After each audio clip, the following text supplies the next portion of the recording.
We described the common mechanisms of bacterial resistance to antibiotics and explained the mechanism of action and spectrum of activity of glycopeptide, lipopeptide, and beta-lactam antibiotics. Now, given a patient with suspected bacteremia, let's recommend appropriate empiric therapy. Blood is considered a sterile site. There is no colonization of the blood. There is no defined microbiota for the blood or filtering organs. Specifically, the liver and the spleen have the role of filtering bacteria or organisms in general from the bloodstream. The liver specifically has a rapid response when it comes to filtration of the blood, whereas the spleen has a slow response in filtration of the blood. The definition of bloodstream infection is a positive blood culture plus signs and symptoms of systemic infection. Now, in general, it is possible for bacteria or other organisms to be in the bloodstream infection transiently, and then they get cleared out. So it's not necessarily an infection in the absence of systemic infections.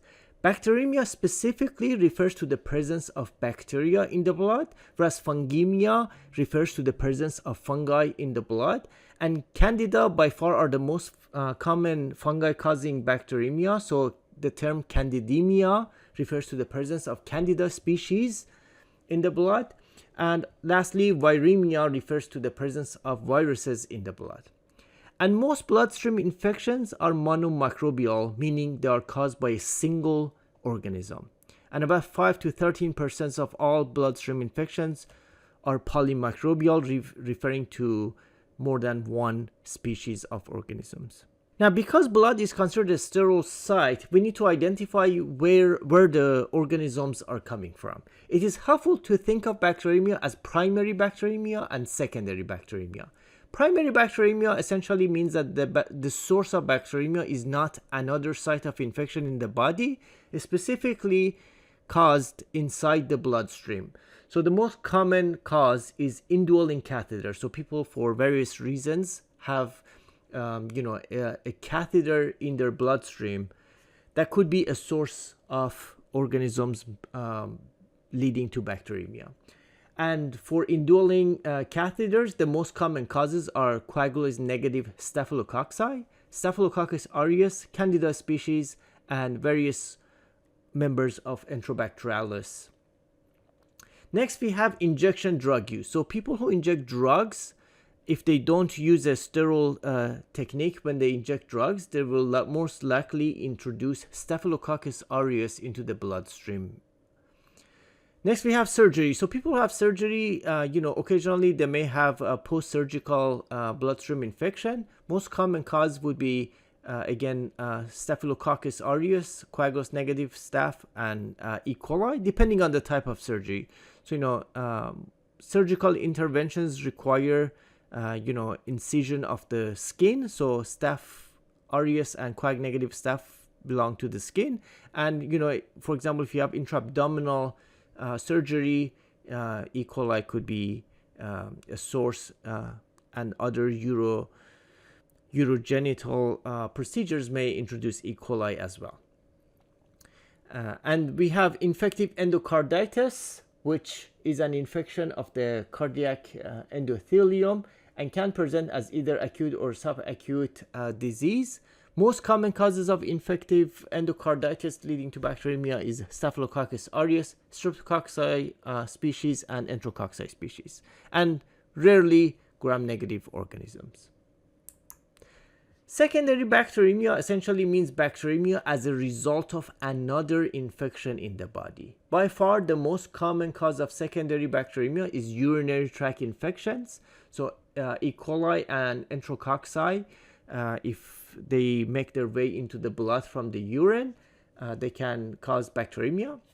Next, we have respiratory tract infections that can lead to secondary bacteremia. Most common causes include Staphylococcus aureus, Enterobacterales, Pseudomonas, and Streptococcus pneumoniae. Next, we have intra-abdominal infections. Most commonly Enterococci, Enterobacterales, and Bacteroides fragilis, which is an anaerobic organism that can make their way into the blood. And rarely, severe skin and soft tissue infections can lead to bacteremia. most likely due to Staphylococcus aureus and Coag-negative staph. Now, when exactly should you suspect bacteremia? Patients present with general non-specific signs and symptoms that indicate a systemic illness or infection. Most commonly, fever, chills, sweats, fatigue, and anorexia may present.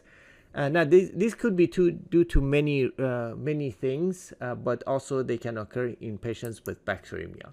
So clinical suspicion of bacteremia essentially is high when you consider SIRS criteria. So there are 4 SIRS criteria. One is the presence of fever or hypothermia. Second is heart rate of more than 90 beats per minute. The third criterion is respiratory rate of more than 20 or PaCO2 of less than 32. And last one is white blood cell counts of greater than 12,000 or less than 4,000. Or if we have a bandemia in the patient, meaning more than 10% of the white blood cells are in SEGs. Now, if the patient has 2 of these 4, they're considered SIRS positive. And when you see that, the suspicion of bloodstream infection goes up. One thing to keep in mind is that it is common for patients to reveal a leukocytosis, meaning increased white blood cell, within 24 hours of initiation of glucocorticoid. So if somebody just started glucocorticoids and white blood cell went up, it's not reason to get a blood culture. Another thing to keep in mind is that people who have surgery, it is common for them to have fever in the next 48 hours after surgery, and that's not necessarily due to infection. It's just the inflammatory response to the surgical procedure. So keep that in mind. Now, if the patients are, if you are suspecting sepsis or hypotension or shock, typically people can consider bloodstream infection. Presence of indwelling catheter increases your suspicion of bacteremia. And other inflammatory markers such as C-reactive proteins, if they are elevated more than 10, ESR or procalcitonin, and there are other things that you can consider. In general, it is important to use your clinical judgment when you suspect bacteremia in patients before ordering a blood culture. Now, when it comes to fever, fever is not always due to infection. Of course, fever can be due to infection, but there are other sources of fever. For example, people with malignancies, cancer, can develop fever due to that. Autoimmune conditions can lead to fever. DVT, occasionally patients can develop fever as a result of that. There is a phenomenon called drug-induced fever. So there are certain classes of drugs that occasionally can lead to fever, specifically anticonvulsants, beta-lactams, minocycline, allopurinol, heparin, captopril, nifedipine, and ibuprofen have been associated with fever. Not in most patients, but a small portion of patients can develop fever. Now, drug fever mostly occurs after 7 to 10 days of drug administration, and it rapidly reverses once we discontinue those drugs. And upon re-challenge, the fever does occur within a few hours. And then, of course, there is a fever of unknown origin when we cannot really identify a source for the fever. So keep that in mind. So not everybody with fever necessarily has an infection. Now, blood culture is considered the gold standard for diagnosis of bloodstream infections. When counting number of positive blood cultures, it is important to know how blood cultures are obtained. A blood culture consists of a set of 2 bottles of blood. One bottle is for aerobic organisms and another one for anaerobic organisms. So the tests that are done in the microbiology lab, there are different set of tests done for aerobic and anaerobic. So there are 2 different bottles required to make sure that there are enough sample, specifically blood sample, to conduct those tests in the micro lab. Now, at least 2 sets, meaning 4 bottles of blood, is required, and each set needs to be from a separate site. And the reason for this is to really make it easier to interpret the results and rule out contamination. Because if you get all of the bottles from the same site, if the technique was not appropriate and led to contamination, but pretty much all 4 bottles will be contaminated. So it helps to get it from 2 different sites in order to minimize the risk of all samples being contaminated. So when describing positivity, the number of bottles positive will be described. For example, we say 1 out of 4 bottles positive for coag-negative staph, or we will say 2 out of 4 bottles positive for coag-negative staph. So that's essentially how these things are reported.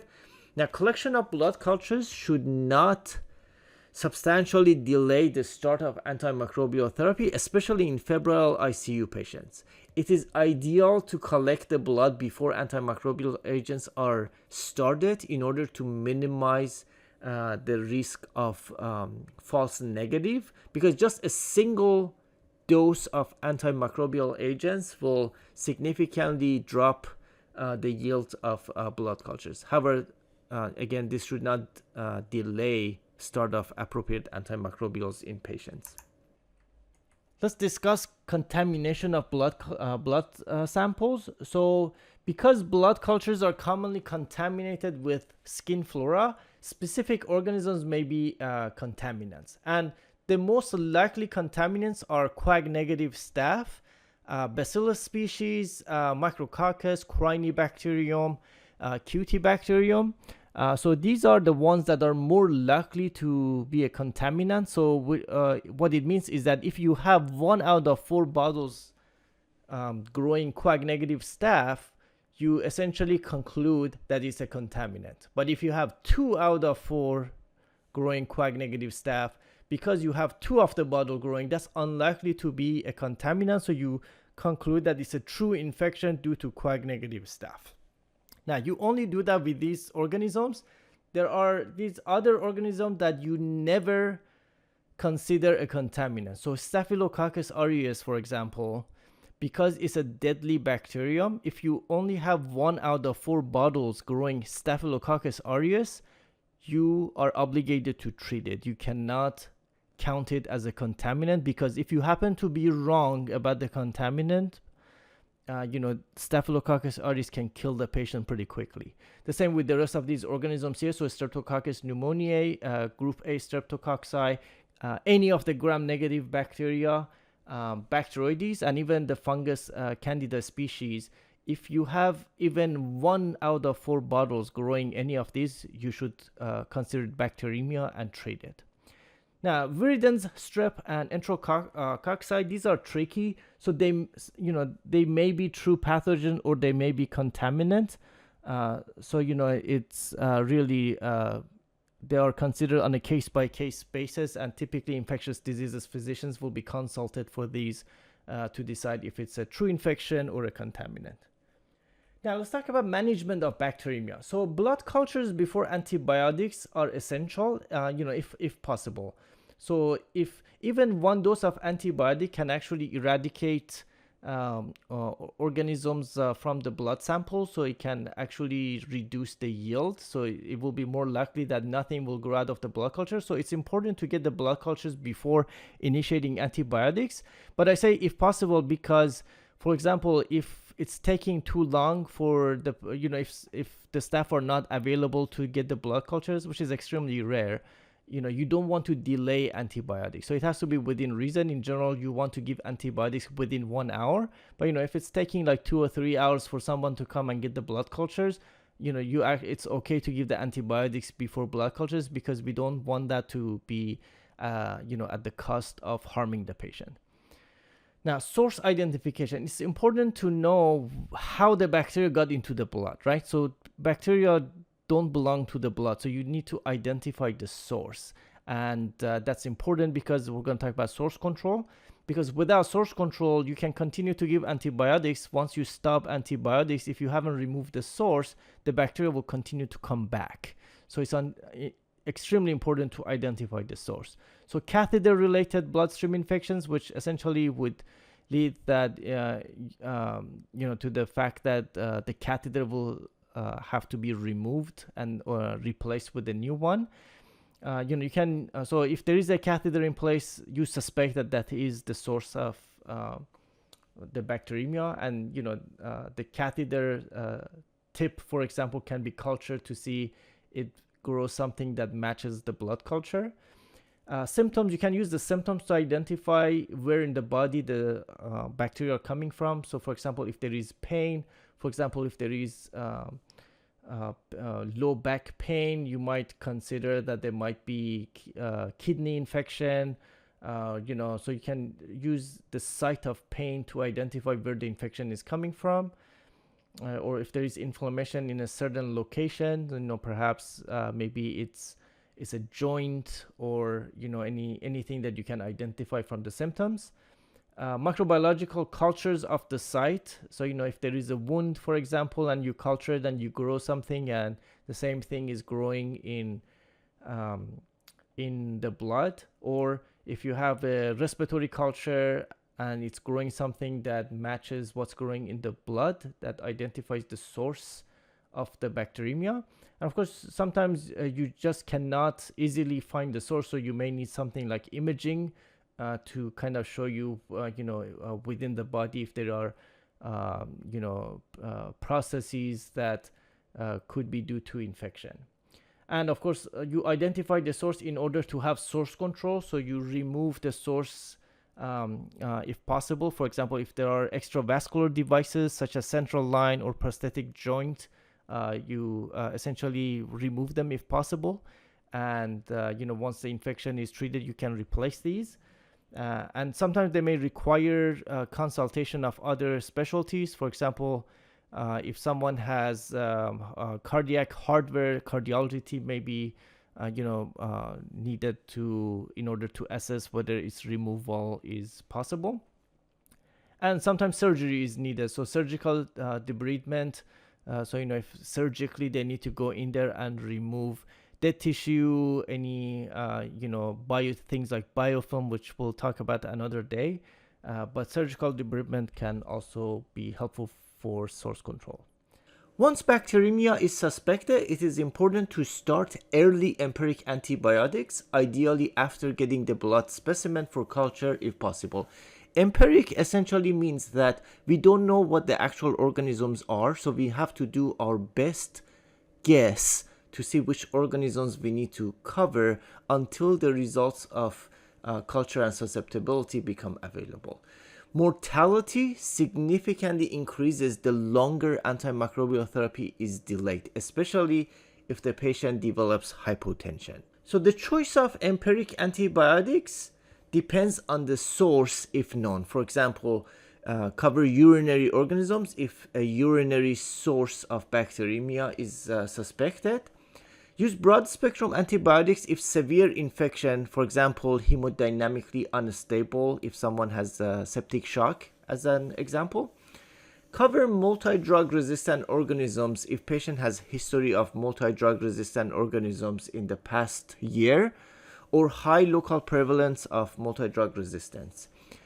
Use preliminary microbiological data. For example, when gram stain tells you that the organism is most likely to be a gram positive or a gram negative, you can use that information to use appropriate antibiotics. And of course, you can use rapid diagnostic test results when available. Then you can optimize therapy using PK/PD principles. Because we are talking about bloodstream infection, intravenous therapy should be started initially with empiric therapy. This is the best route to treat bacteremia, given the site of penetration is the blood, and IV therapy is 100% bioavailable. And then of course you can transition to oral therapy for select pathogen-directed therapy, which we will discuss shortly. When it comes to bacteremia, it is important to avoid a number of antibiotics because of PK/PD principles. These agents have either high volume of distribution, meaning that they will have high tissue penetration, leaving suboptimal concentrations in the blood, or essentially they only go to a specific site. For example, nitrofurantoin only concentrates in the urine, the same with colistin. Tetracyclines and tetracycline derivatives such as tigecycline, have a very large volume of distribution, so you're going to have a very small concentrations in the blood. Oral phosphomycin and oral vancomycin also have low bioavailability. In fact, oral vancomycin is not absorbed. Now, a portion of patients with bacteremia may develop sepsis. The definition of sepsis is a syndrome of acute organ dysfunction due to a dysregulated host response to infection. So in this case, it would be bacteremia or bloodstream infection. We will use definition from sepsis 3, which is the presence or suspicion of infection plus 2 or more on the SOFI score. Septic shock is a subset of sepsis, and this is essentially where despite adequate fluid resuscitation, patients continue to have hypotension requiring vasopressors to maintain a mean arterial pressure of at least 65 millimeters of mercury, plus a serum lactate of at least 2 millimole per liter. Now again, in the case of bloodstream infections, not everyone with bloodstream infection will have sepsis, but a portion of these patients will have sepsis, and not everyone with sepsis will have septic shock, but a portion of patients with sepsis will have septic shock, and a portion of those patients will unfortunately die despite adequate treatment. Now here are some recommendations from the Surviving Sepsis Campaign guidelines for the management of sepsis and septic shock. So essentially, if patients present with hypoperfusion, we initially use fluid resuscitation with 30 milliliters per kilogram of IV crystalloids. And when it comes to crystalloids, we prefer balanced crystalloids such as lactated ringers instead of normal saline. And if the patient requires large volume of crystalloids, it is recommended to use albumin in these patients. And essentially, these patients, we want to target resuscitation to maintain a MAP of over 65 millimeters of mercury. Now, if despite fluid resuscitation, the patient does not achieve MAP of 65, that is when we go to vasopressors. So norepinephrine is the preferred vasopressor and should be used as first line. Now, if despite use of norepinephrine, the patient still has not achieved a MAP of 65, instead of intensifying the dose of norepinephrine, it is recommended to add a second agent, and the second agent should be vasopressin. And if norepinephrine and vasopressin combination still doesn't result in a MAP of 65, then a third agent, epinephrine, is added. And then, hopefully the patient at that point has reached a MAP of 65.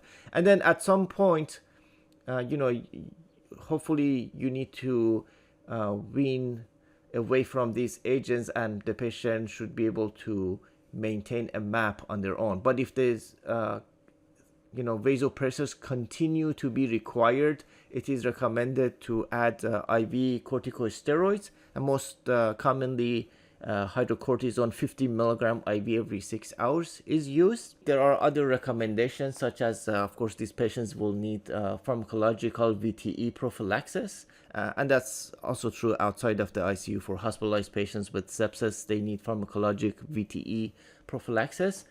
If the patients happen to have a glucose of over at least equal or greater than 180 milligram per deciliter, it is recommended to initiate insulin therapy. And for patients who can be fed enterally, it is important to start early enteral nutrition within 72 hours. Now, the timing of initiation of antimicrobial agents are important, especially when patients have sepsis or septic shock. So if septic shock is possible, or if there is a high likelihood of sepsis, it's recommended to administer antimicrobials within 1 hour of recognition. If sepsis is possible without septic shock, that window is 3 hours. So, it's recommended to administer antimicrobials within 3 hours of recognition. And if there is low likelihood of infection without shock, then it is recommended to actually defer antimicrobials while closely monitoring the patient. The next thing to consider is whether MRSA coverage is needed. If there is a high risk of MRSA, It is recommended to use empiric antimicrobials with MRSA coverage, whereas if there is low risk of MRSA, there is no need for that empiric antimicrobial therapy to include MRSA coverage. Now you might ask what would be considered high risk of MRSA. In general, prior history of MRSA infection or colonization in the past 12 months is considered, and recent IV antibiotics, typically in the last 90 days, is a risk factor for MRSA. And there are other things that the guidelines mention, such as history of recurrent skin infection or chronic wounds, presence of invasive devices, hemodialysis, recent hospital admission, or severity of illness. And then the last thing to consider is whether the patient needs double gram-negative coverage. And this is essentially for multi-drug resistant organisms such as Pseudomonas or drug-resistant Enterobacterales or other non-fermenting organisms such as Acinetobacter. So if there is a high risk of multi-drug resistant organism, it is recommended to use 2 antimicrobials with gram-negative coverage empirically. So, essentially this usually translates into having 2 agents with pseudomonal coverage. Whereas, once the results of the culture and susceptibility are available, then we can switch to just 1 antimicrobial based on the results. So this is the 2 antimicrobial is just for empiric period. And then for patients with low risk for multi-drug resistant, there is no need for double gram-negative coverage. Just a single agent is sufficient. Now, what's considered high risk for multi-drug resistant? It's proven infection or colonization with antibiotic-resistant organisms within the previous 12 months. And you can also use local prevalence on Antibiogram, for example, to see if there is a high risk, high antibiotic resistant rate. Other risk factors that the guidelines list include nosocomial infections as opposed to community-associated infections, broad spectrum antibiotic use within the last 90 days, concurrent use of selective digestive decontamination, travel to highly endemic country within the last 90 days, or hospitalization abroad within the past 90 days. As I mentioned previously, the blood culture is the gold standard for diagnosis and management of bloodstream infections. Now you will see that from the time the patient is admitted or is at the emergency department when they present, it typically takes about a day or 2 until the gram stains give us some clues about what the patient might have, and then it takes about 2 days from presentation to identify the organisms, and then another 2 days. So it will be another day. So it will be at day 3 at minimum that susceptibility results become available. So it takes some time to know if the patient is on appropriate antibiotics, and if the patient is not, that essentially means that there has been 3 days that the patient was on inappropriate antibiotics. In other words, if something was resistant to it. So that's where the rapid diagnostic tests come in, because within the first day of the patient presenting, so typically within the first 12 hours, there's a good chance that rapid diagnostic tests can catch what the patient has, if it is one of the common organisms causing the infection, and guide us in optimizing therapy with appropriate treatment. So most commonly, BioFire BCID2 is available for blood cultures, and it can catch the most common causes of bacteremia, so Staphylococcus aureus and some of the gram negatives, including Enterobacterales, and also tell us about resistance if it happens to be there, so that we can intensify treatment. There is also Verigin that's essentially doing the same thing. It may take a little longer, and there are other PCR rapid diagnostics that are available that are extremely helpful in managing bloodstream infections.